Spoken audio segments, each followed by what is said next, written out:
بسم الله الرحمن الرحيم عم يتساءلون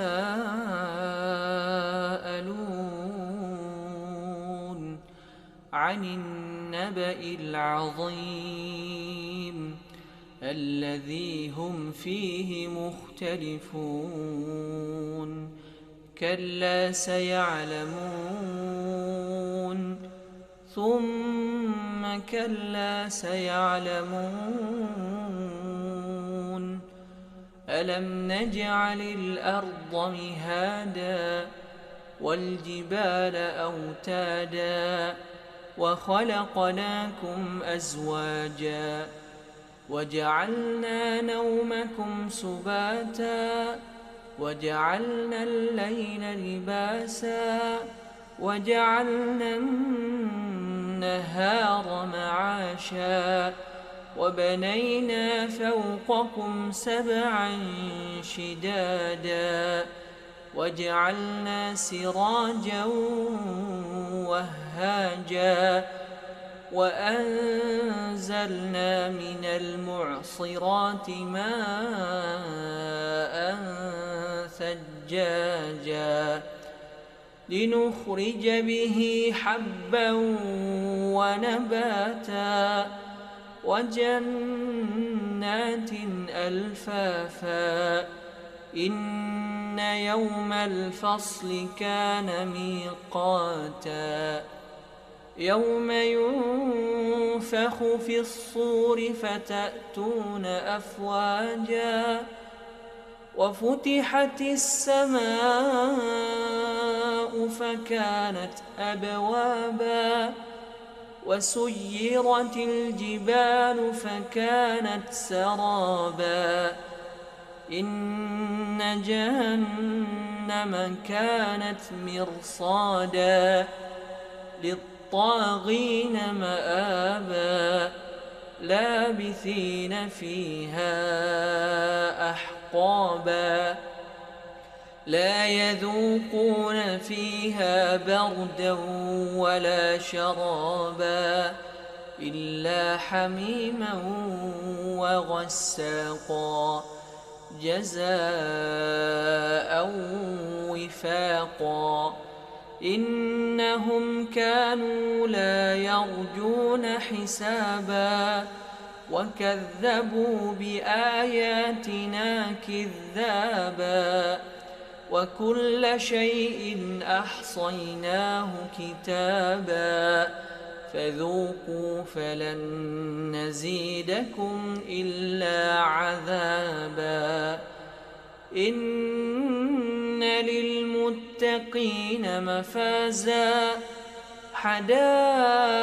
حدائق وأعنابا وكواعب أترابا وكأسا دهاقا لا يسمعون فيها لغوا ولا كذابا جزاء من ربك عطاء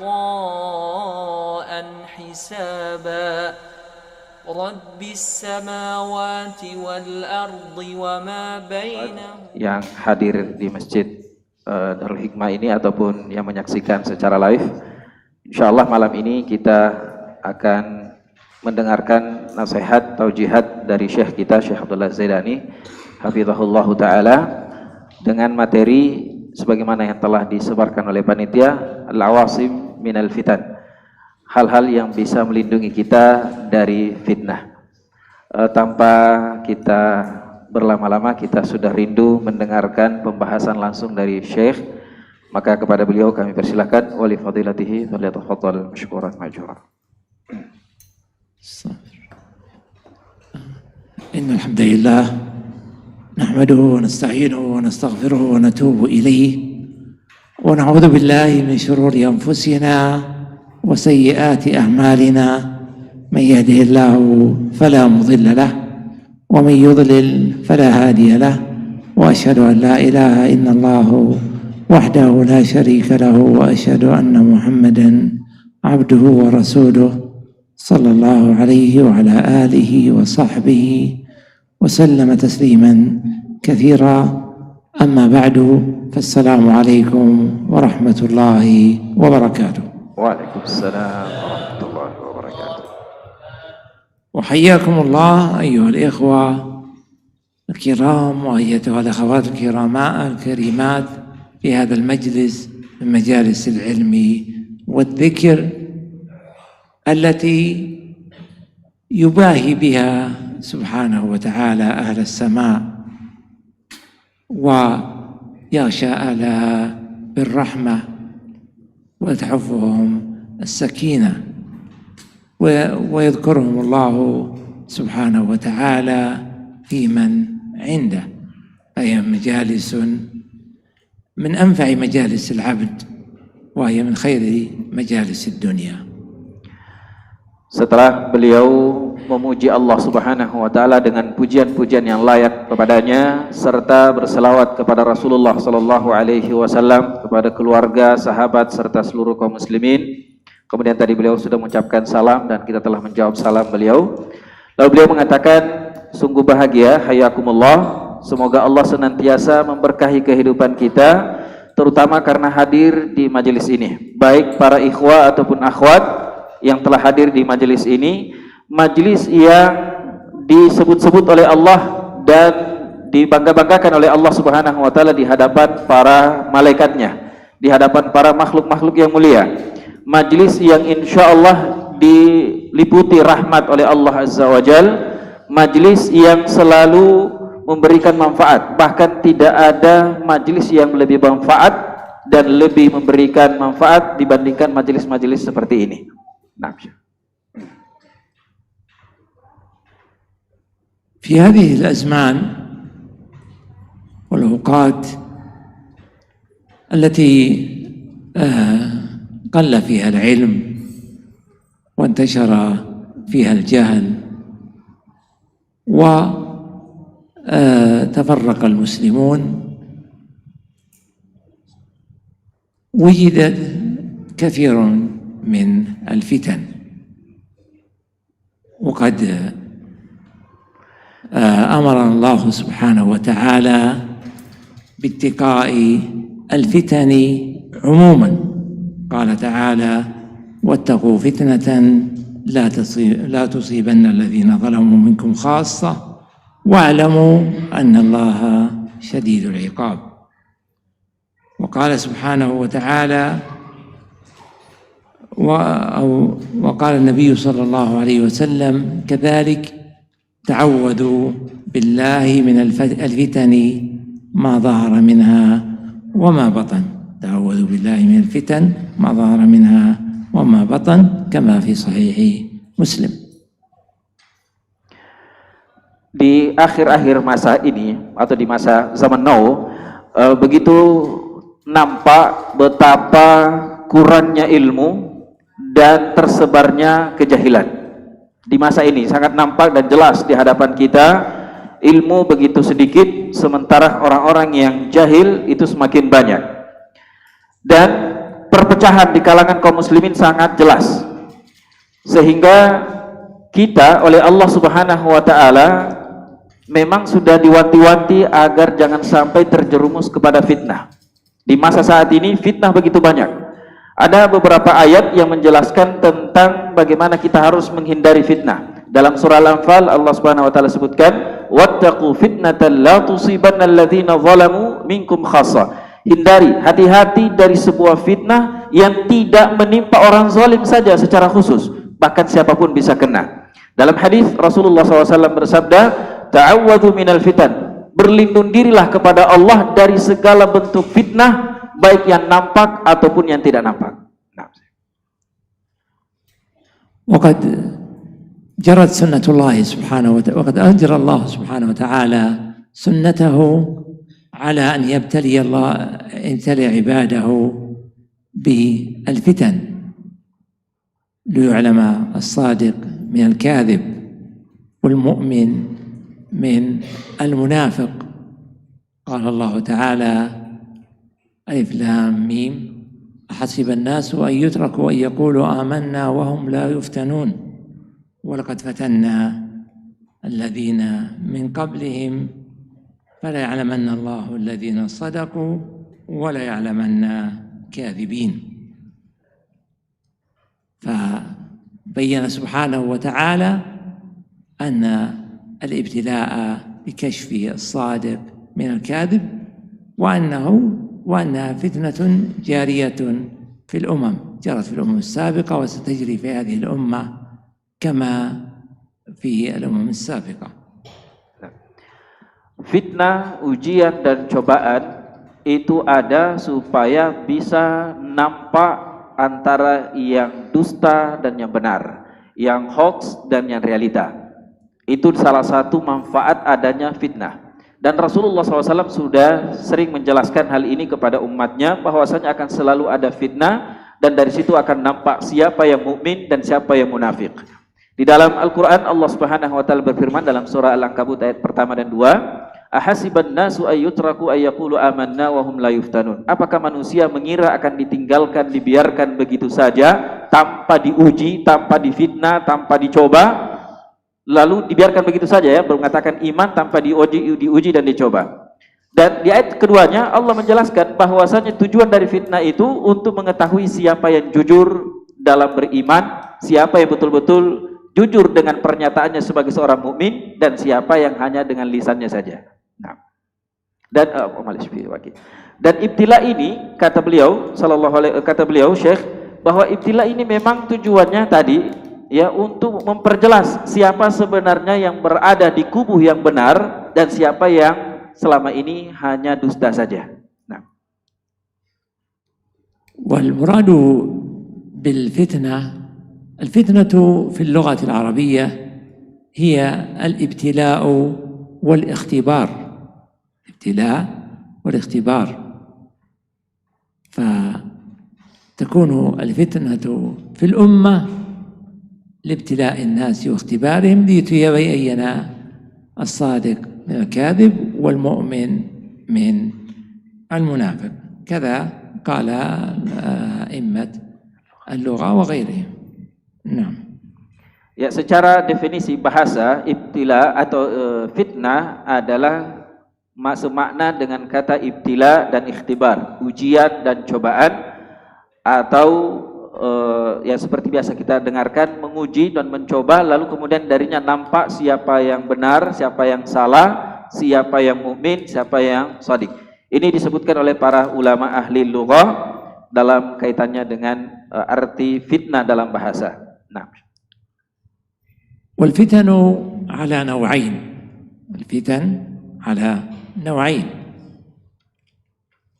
فتن الشبهات، وهذه تكون في اعتقاد الناس، في الاعتقاد فتكون شبهات تفتن الناس في دينهم واعتقادهم. وفتن النوع الثاني هو فتن الشهوات، فتن الشهوات عموما، من شهوة المال والنساء والمنصب والشهرة ونحو ذلك. هذان هما النوعان. ومحل الفتن ومكانها والذي يتأثر بها القلب، هو الذي يتأثر بفتن الشهوات ويتعلق بها، وفتن الشبهات. وقال النبي عن حذيفة بن اليمان رضي الله عنه قال سمعت رسول الله صلى الله عليه وسلم يقول تعرض الفتن على القلوب كالحصير أو كعرض الحصير، عودا عودا عودا عودا، فأيما قلب أشربها نكت فيه نكتة سوداء، قلب يشرب الفتنة نكت فيه نكتة سوداء، أي نقطة سوداء. وأي قلب أنكرها نكت فيه نكتة بيضاء. قال صلى الله عليه وسلم حتى تصير يعني القلوب على قلبين أبيض مثل الصفا فلا تضره فتنة ما دامت السماوات والأرض. والآخر أسود مرباد، يعني أسود سوادا خالصا، أسود مرباد كالكوز مجخيا، كالكوز يعني الكأس، مجخيا يعني مقلوبا لا يعرف معروفا ولا ينكر منكرا إلا ما أشرب من هواه، إلا ما أشرب من هواه. والحديث أخرجه الإمام مسلم. Fitnah, kata beliau, terbagi menjadi dua. Fitnah terbagi menjadi dua yang paling besar. Yang utama atau yang pertama adalah asyubuhat. Syubuhat ini kaitannya dengan keyakinan. Makanya dia menyerang masalah keyakinan. Bisa dengan fitnah itu, dengan fitnah syubuhat, seseorang berpindah keyakinan. Ya, bisa berpindah dari satu agama ke agama yang lain, tambah dari saya, atau dari pilihan satu ke pilihan yang lain. Ini fitnah syubhat. Kemudian ada yang kedua adalah fitnah syahwat. Ya, syubhat dan syahwat. Adapun syahwat ini terkait dengan harta, perempuan, mansib, jabatan, kemudian terkenal dan yang lainnya. Ini semua masuk dalam area syahwat. Kemudian kata beliau, mahallul fitnah, tempatnya, sasaran yang dituju oleh fitnah itu adalah hati, al-qalb. Tempat di mana sasaran empuk fitnah itu adalah hati. Maka dalam hadis yang beliau sebutkan tadi dari sahabat yang mulia Hudzaifah bin Yaman yang merupakan sahibus sirrin Nabi alaihi salatu wasallam, beliau mengatakan sami'tu Rasulullah sallam, saya pernah mendengarkan Rasulullah sallam bersabda bahwasanya fitnah ini menyerang hati. Tu'radu, diserang atau dinampakkan dan diberikan, diserang kepada hati-hati. Lalu kemudian hati itu terbagi menjadi dua. Fitnah ini menyerang hati seperti kahasir. Ya, hasir itu bisa diartikan sebenarnya seperti tikar yang masuk di dalamnya ud, ya, kayu-kayu. Kalau ada yang pernah melihat jadi apa itu artinya itu? Dia nyaman ya. Itu masuk ke dalam itu, tasarrab, dia masuk ke dalam hati seseorang. Nah, ketika fitnah itu masuk ke dalam hati seseorang terbagi menjadi dua. Ada yang mengingkari fitnah itu dan ada yang menerima saja. Maka yang mengingkari fitnah itu, inilah yang hatinya akan putih, bersih. Dan yang menerima fitnah itu, hatinya akan terbetik nuktatun sauda. Akan ada titik hitam di hatinya.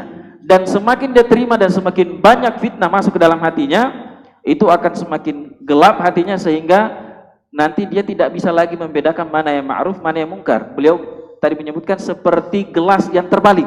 Ya, gelas yang terbalik itu apapun disampaikan dia tidak akan terima, kecuali yang diarahkan saja kepadanya tentang hal-hal yang buruk. Dan ini bahayanya tentang fitnah. Jadi sasaran empuk fitnah itu utamanya adalah pada hati. Hadis yang beliau bacakan tadi diriwayatkan oleh Imam Muslim dari sahabat yang mulia Hudzaifah bin Yaman. أما النوع الأول وهو فتنة الشهوات فإن العبد يتقيها بأن يبتعد عن مواضع هذه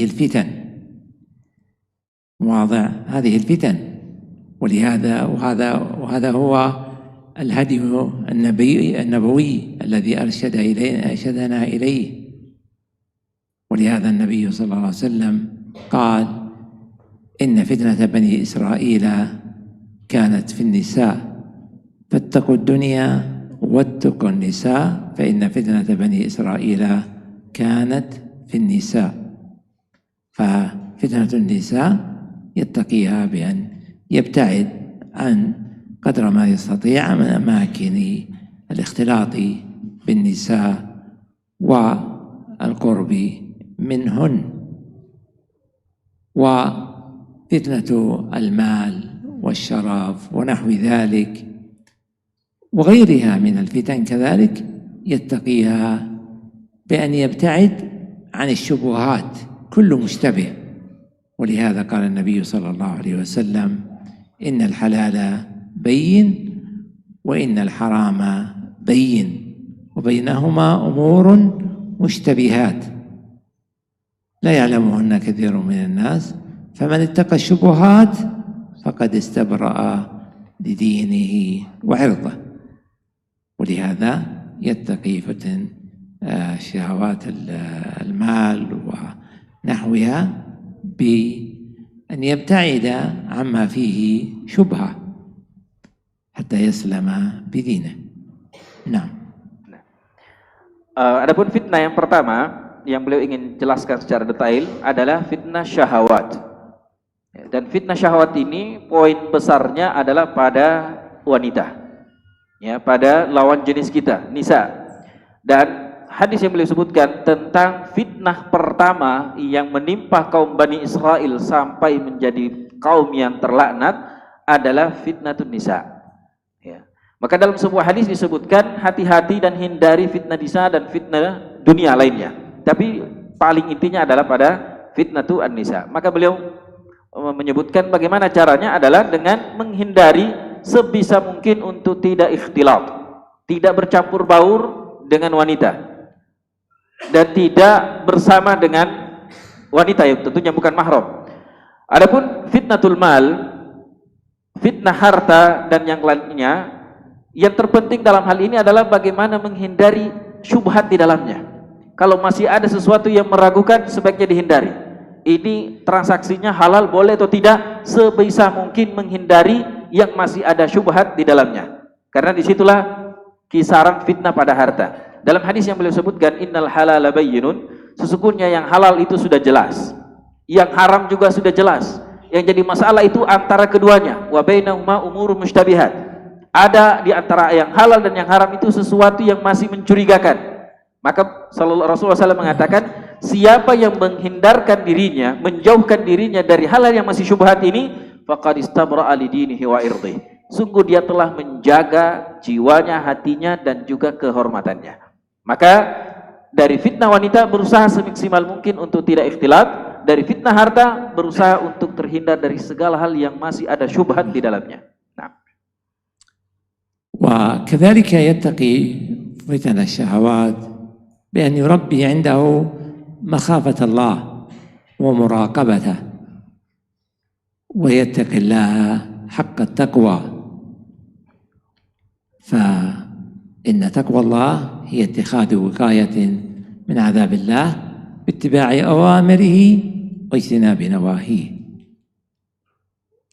وإذا خاف الله راقبه، فلم يعمل عملا وهو يعلم أن الله سبحانه وتعالى مطلع عليه محاسبه عليه، فيحصل له بهذا سلامة من فتن الشهوات من المال والنساء والشرف وغير ذلك. Nah. Kemudian yang kedua, cara menghindarkan diri dari fitnah syahwat ini adalah membiasakan diri atau mentarbiyah diri agar selalu muncul rasa al-khauf minallah. Rasa takut kepada Allah selalu dihadirkan dalam jiwa kita kalau mau betul-betul terhindar dari fitnah syahwat ini. Menghadirkan rasa takwa kepada Allah, karena inilah hisn, inilah benteng yang paling kuat yang bisa menghalangi kita dari fitnah syahwat ini. Dan menghadirkan rasa selalu diawasi, muraqabah, ya, merasa diawasi oleh Allah Subhanahu wa taala, karena seseorang apabila takut kepada Allah, maka dia akan merasa diawasi, maka dia tidak akan berani melakukan sesuatu yang diharamkan oleh Allah Subhanahu wa taala. Nah. أما النوع الثاني من الفتن وهو فتن الشبهات التي تموج بالناس موج البحر حتى تختلط أفهامهم ويتفرقوا ويقتل بعضهم بعضا ويتهم بعضهم بعضا، فإن أيضا فإن النبي صلى الله عليه وسلم أرشد إلى أمور منها وما يخرج منها. فعن حذيفة بن اليمان رضي الله عنه، وهو أمين سر النبي صلى الله عليه وسلم، وكان النبي صلى الله عليه وسلم يسر إليه بعدة أمور، ومن ذلك أحاديث الفتن كما تقدم معنا في الحديث الأول. وهذا الحديث فقد جاء عمر بن الخطاب رضي الله عنه إلى حذيفة رضي الله عنه فقال: أيكم يحفظ قول رسول الله صلى الله عليه وسلم في الفتنة؟ قال حذيفة: فقلت: أنا كما قاله، يعني يحفظه كما قالوا عليه الصلاة والسلام. قال: إنك عليه أو عليها لجريء.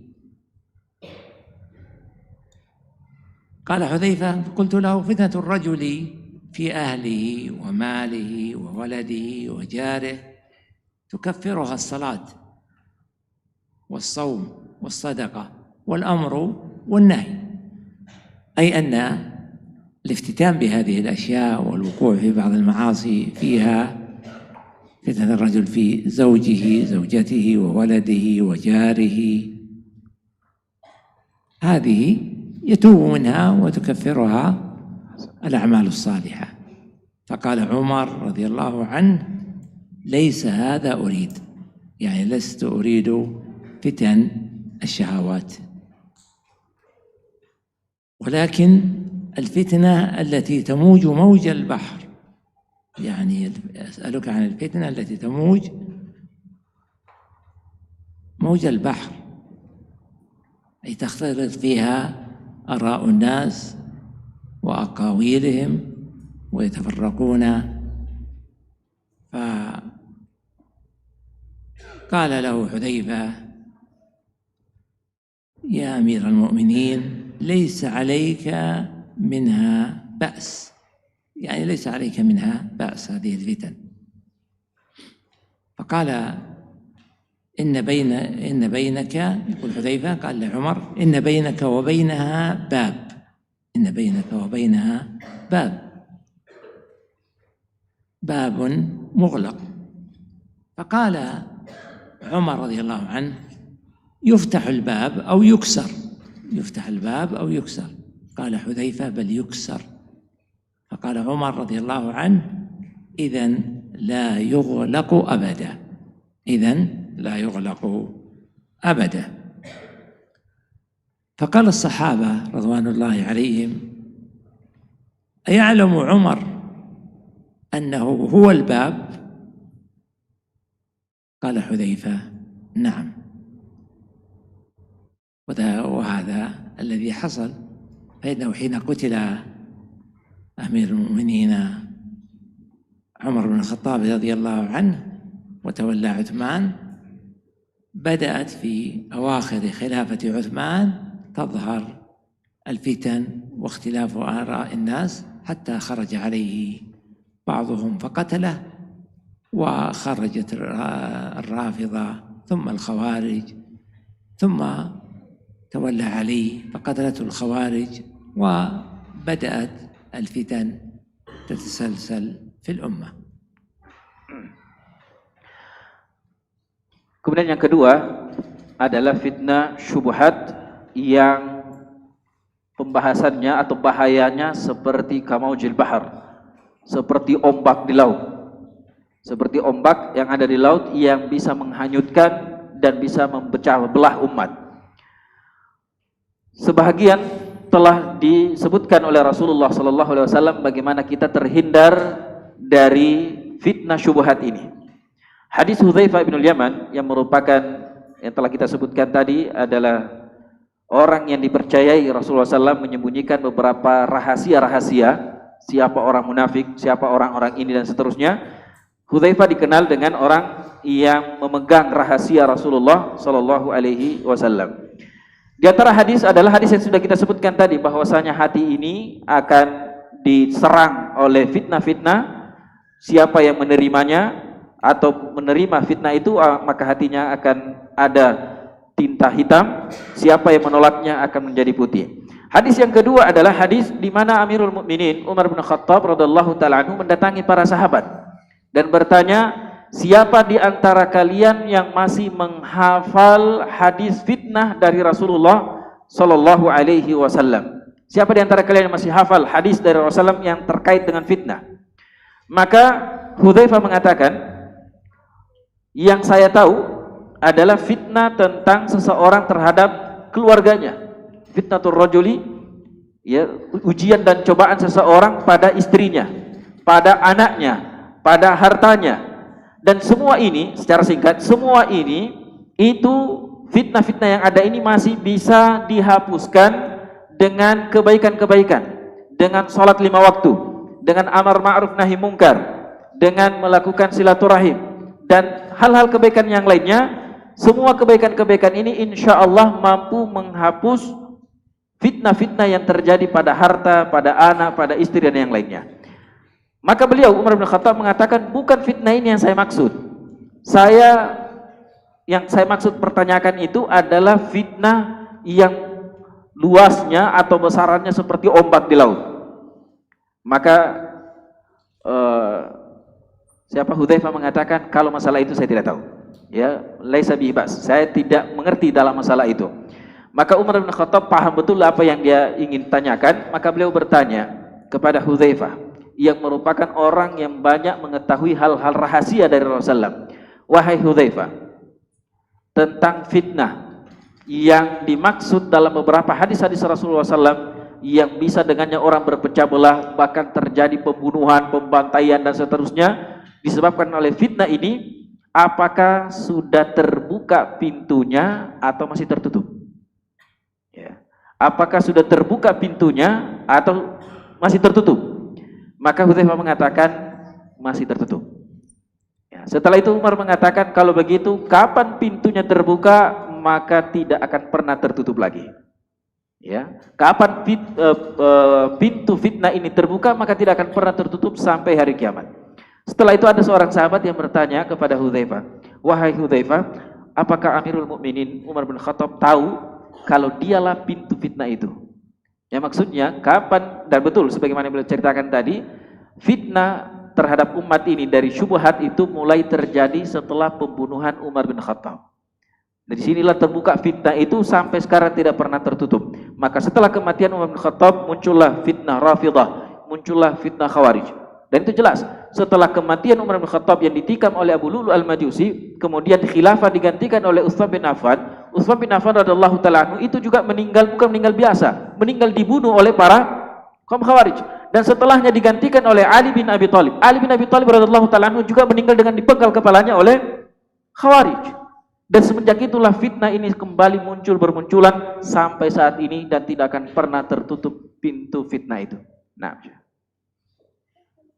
والمخرج من هذه الفتن، وهي أعظمها هذه الفتن، الأول الاعتصام بالله سبحانه وتعالى.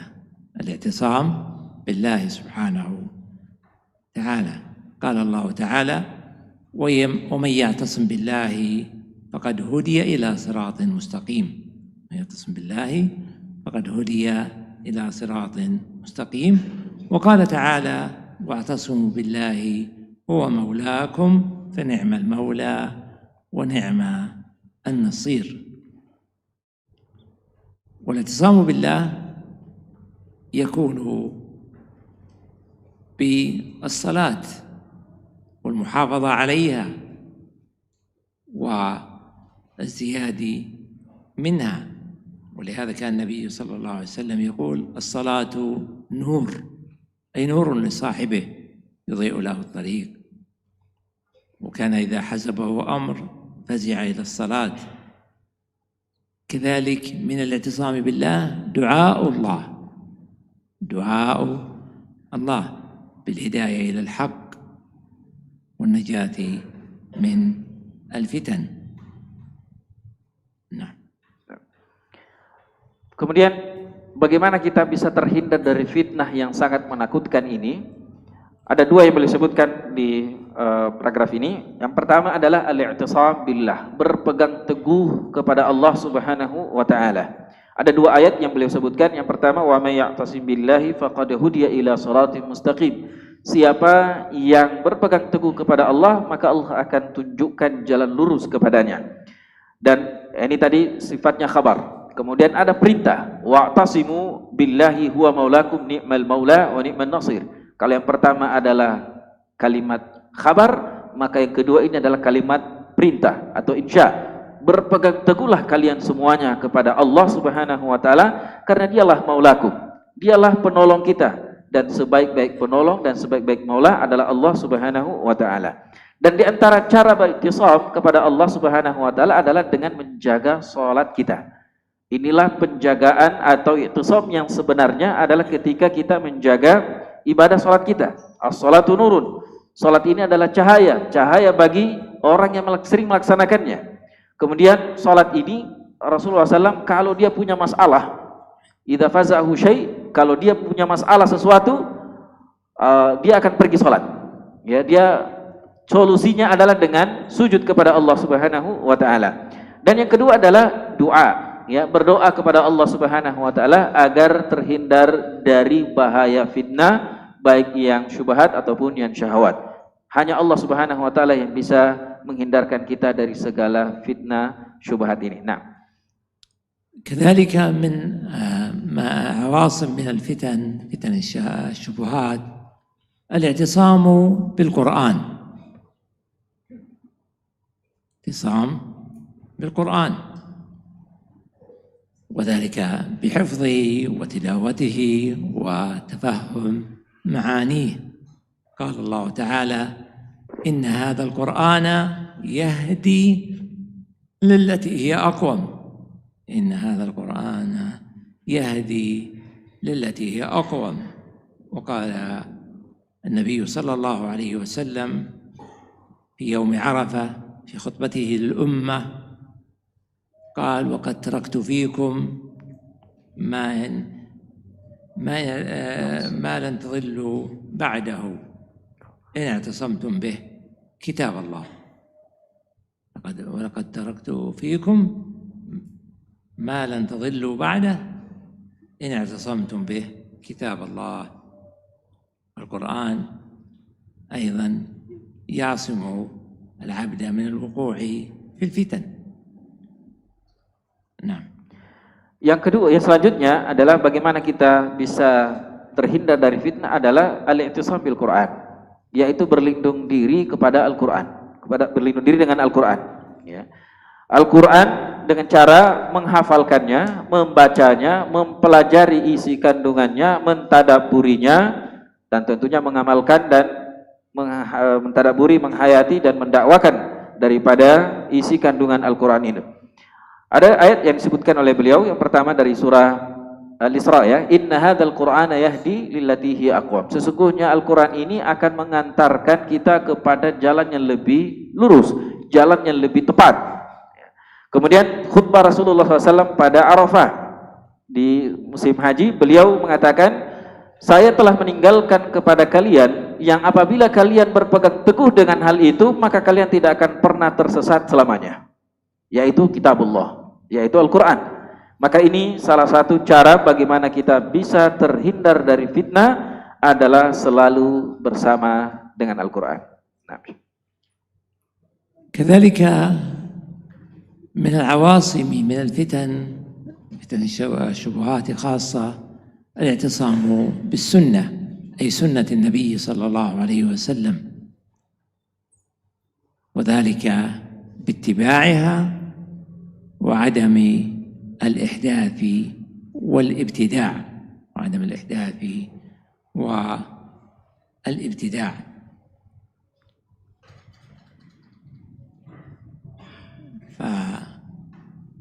فهذا يجعل العبد على الطريق المستقيم متمسكا به. Nah. Ya, selanjutnya bagaimana kita terhindar dari fitnah adalah dengan berpegang teguh dengan sunnah-sunnah Rasulullah Sallallahu Alaihi Wasallam, mempelajarinya dan mengamalkan sesuai yang disampaikan oleh Rasulullah SAW, yaitu dengan ittiba, bukan dengan ibtida'.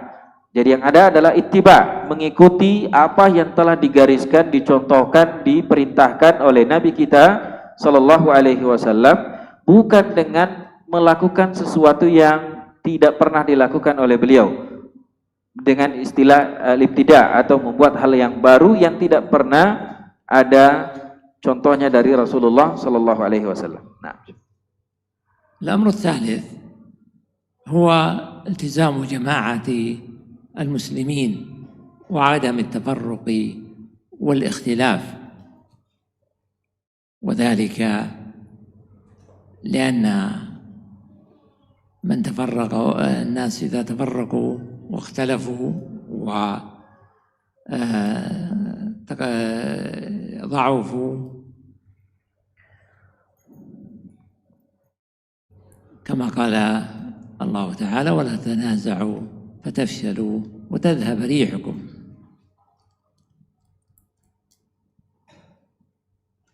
وحذر النبي صلى الله عليه وسلم من الفرقة والاختلاف، وقال إن الشيطان وقال إن الذئب يأكل من الغنم القاصية، فحذر أن يتخطف الشيطان الناس كما يتخطف الذئب الغنم التي ذهبت عن القطيع وتفرقت عنه.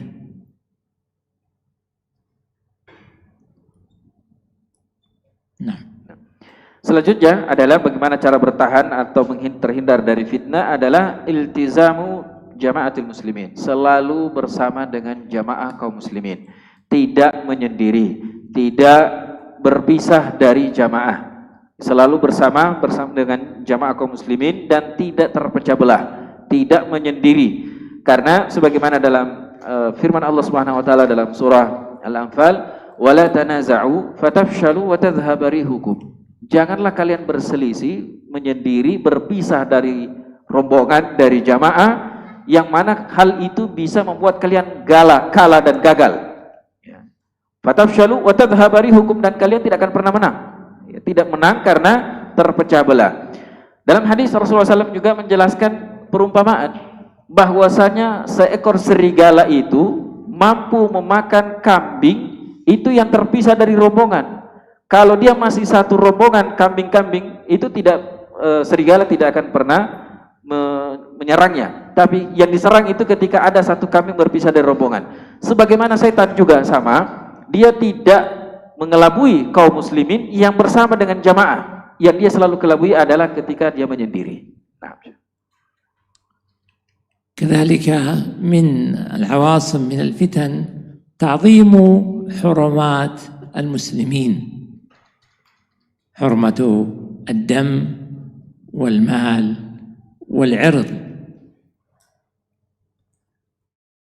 فقال الله تعالى: ومن يقتل مؤمنا متعمدا فجزاؤه جهنم خالدا فيها وغضب الله عليه ولعنه وأعد له عذابا عظيما.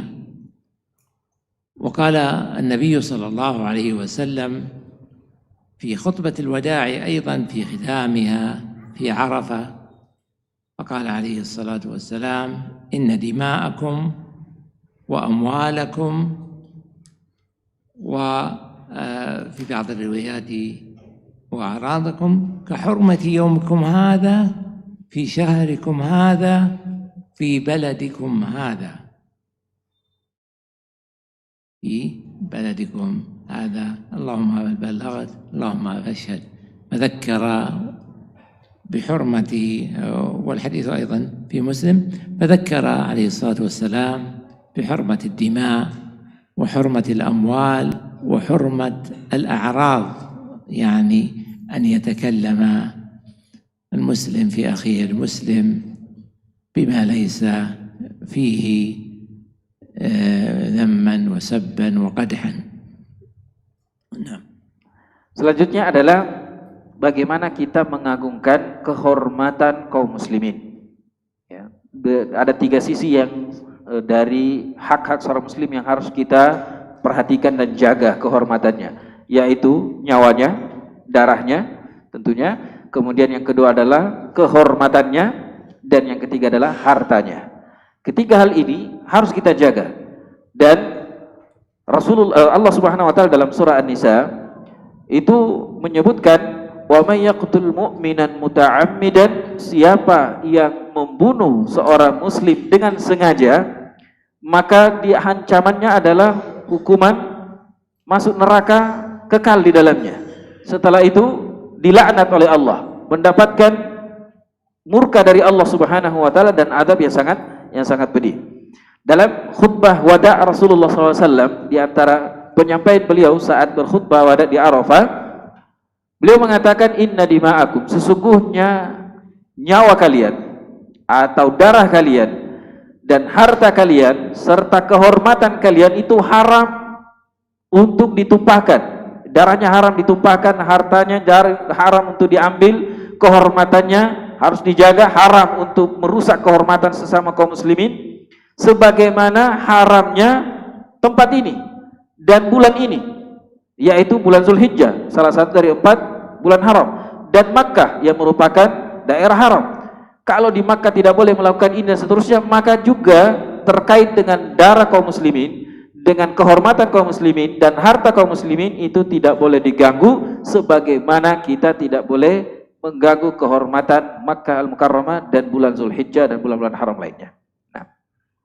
كذلك من العواصم من الفتن الرجوع إلى أهل العلم، الرجوع إلى أهل العلم. قال الله تعالى فاسألوا أهل الذكر إن كنتم لا تعلمون، فاسألوا أهل الذكر إن كنتم لا تعلمون. وقال تعالى كذلك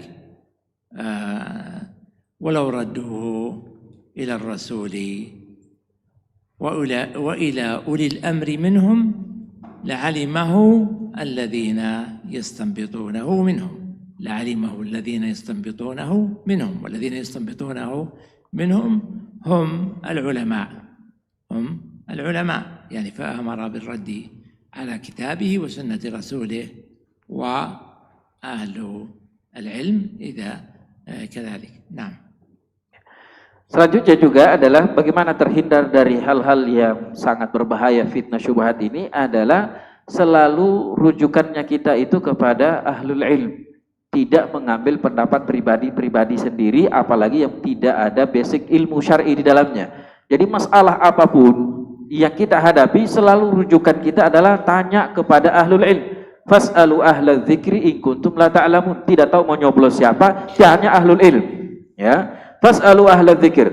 Ini ayat yang diangkat tadi. Kemudian ada ayat dalam surah Nisa juga, walau rudduhu ila rasuli wa ila ulil amri minhum la'alimahu alladhina yastanbitunahu minhum. Seandainya setiap ada masalah yang kecil ataupun yang besar, mereka selalu rujuk kepada Rasulullah SAW atau kepada yang dianggap di antara mereka sebagai ulil amri, maka orang-orang yang la'alimahu alladhina yastanbitunahu minhum, orang yang punya ilmu itu akan bisa mengambil kesimpulan mana yang paling bagus, yang mana yang harus dipilih, yang mana yang harus kita jalani. Ini kalau mereka rujuknya kepada ulil amri atau kepada ahlul ilmi. Ya, wallahu ta'ala. نعم. كذلك من أسباب الاعتصام من الفتن النظر في عواقب الأمور، النظر في عواقب الأمور، يعني وما يؤدي إليه هذا الأمر من تفرق، من التنازع، من الاختلاف ونحو ذلك مما يحصل من آثار هذه الفتن. النظر في عواقب الأمور وما يترتب عليها وما يترتب على الوقوع فيها. Selanjutnya, bagaimana kita terhindar dari fitnah adalah memperhatikan apa konsekuensi dari masalah yang dihadapi. Ketika kita mengambil keputusan, mau mengambil langkah, apa konsekuensi akhirnya? Ya, paling ujungnya nanti apa yang akan terjadi? Itu selalu kita perhatikan. An-nazar fi awaqibi al-umur. Maka seseorang muslim itu sebelum mengambil tindakan, sebelum mengambil keputusan, apa yang harus dia pilih, apa ini yang harus dia kerjakan, dia sudah harus melihat kira-kira kalau ini diambil hasilnya apa dan apa konsekuensinya. Apakah konsekuensi terhadap dunianya ataupun akhiratnya. Nah, disinilah kita selalu menjaga dan memperhatikan apa konsekuensi dari setiap masalah yang akan kita lakukan. كذلك هناك أمر مهم جدا في هذا الباب وفي غيره، وهو الدعاء أن يدعو الإنسان دائما أن يقيه مضلات الفتن كما كان النبي صلى الله عليه وسلم يأمر، أن يدعو الله أن يقيه مضلات الفتن ما ظهر منها وما بطن، وكذلك أن يدعو الله أن يهديه إلى الصراط المستقيم وما اختلف فيه من الحق بإذنه، كما كان كذلك النبي صلى الله عليه وسلم يدعو. فالدعاء هو من أعظم الأسباب، وذلك من أعظم الأسباب في كل أمر. فكثير من الناس قد يعتمد على الأسباب المادية فقط ويغفل عن الدعاء، وهو سبب شرعي وهو كذلك من أنفع الأسباب. فالدعاء عبادة من أفضل العبادات كما قال النبي صلى الله عليه وسلم: الدعاء هو العبادة. أيضا الدعاء قد تكفل الله لصاحبه بأن يعطيه إحدى ثلاث: إما أن يستجيب له أو يرد عنه من الشر بمثل ما دعا أو يدخر له هذه الدعوة يوم القيامة فيثاب عليها. ولهذا في أزمان الفتن زمان الاختلاف أن يدعو المرء أن يهدى الله أن يهديه إلى الصراط المستقيم ويستعيذ به من مضلات الفتن ما ظهر منها وما بطن، وأن يهديه إلى ما اختلف فيه من الحق بإذنه. Selanjutnya yang paling di antara hal yang sangat penting dalam bagaimana menghindarkan diri kita dari fitnah adalah dengan doa. Ya, ini senjata kaum muslimin, dengan doa.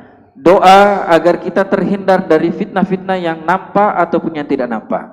Doa agar kita diberikan petunjuk untuk mengambil sesuatu yang mungkin di dalamnya ada sedikit perselisihan. Sebagaimana doa-doa Rasulullah SAW. Rasulullah biasa berdoa agar terhindar dari fitnah yang nampak ataupun yang tidak nampak. Beliau juga berdoa agar Allah Subhanahu wa taala memberikan petunjuk kepadanya mengambil jalan yang di dalamnya memang masih ada khilaf di situ atau masih ada perselisihan di situ. Karena Allah Subhanahu wa taala yang bisa menunjukkan kepada kita mana yang terbaik dari apa yang ada di hadapan kita. Kemudian banyak manusia yang hanya mengambil sebab madiyah saja, sebab-sebab yang sifatnya nampak, lalu lalai dan lupa mengambil sesuatu yang merupakan syar'i, yaitu doa. Semua sebab-sebab dia sudah lakukan, tapi dia lupa tentang doa. Padahal inilah sebab syar'i yang paling afdal, yaitu dengan berdoa kepada Allah Subhanahu wa taala. Dan doa ada dua. Ada yang disebut dengan doa ibadah, doa yang sifatnya ibadah. Semua doa-doa kita adalah ibadah. Dan ada yang disebut dengan doa yang Allah sudah menjamin apapun doa kita, selama syarat-syaratnya itu terpenuhi, Allah akan jawab, Allah akan berikan. Dan ada 3 kemungkinan dari setiap doa kita itu. Kemungkinan pertama, Allah memberikan apa yang kita minta. Kemungkinan yang kedua adalah Allah mungkin tidak memberikan apa yang kita minta, tapi Allah menghindarkan kita dari suatu masalah yang sangat besar, yang mungkin lebih besar dari apa yang kita minta. Dan yang ketiga dan yang terpenting adalah Allah menabung. Allah menabung pahala doa kita, nanti di hari kiamat baru Allah berikan pahala kita atau apa yang kita minta di dunia ini. Nah,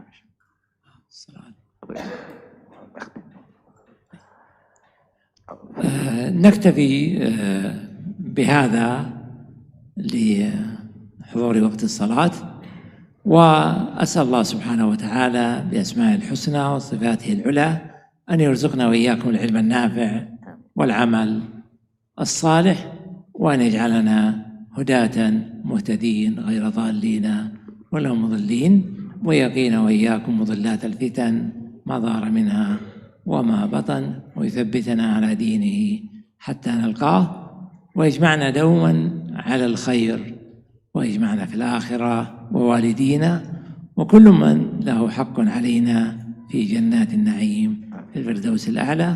وصلى الله وسلم على نبينا محمد وعلى آله وصحبه أجمعين. السلام عليكم ورحمة الله وبركاته.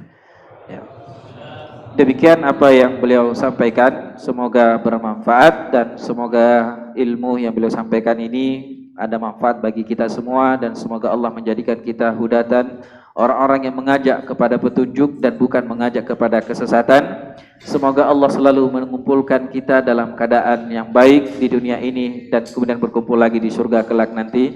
Amin ya rabbal alamin. Demikian dari apa yang disampaikan oleh Syekh, dan kami sebagai penterjemah juga mohon maaf atas segala kekurangan, dan semoga setelah ini fi soal wa jawab wala khalas.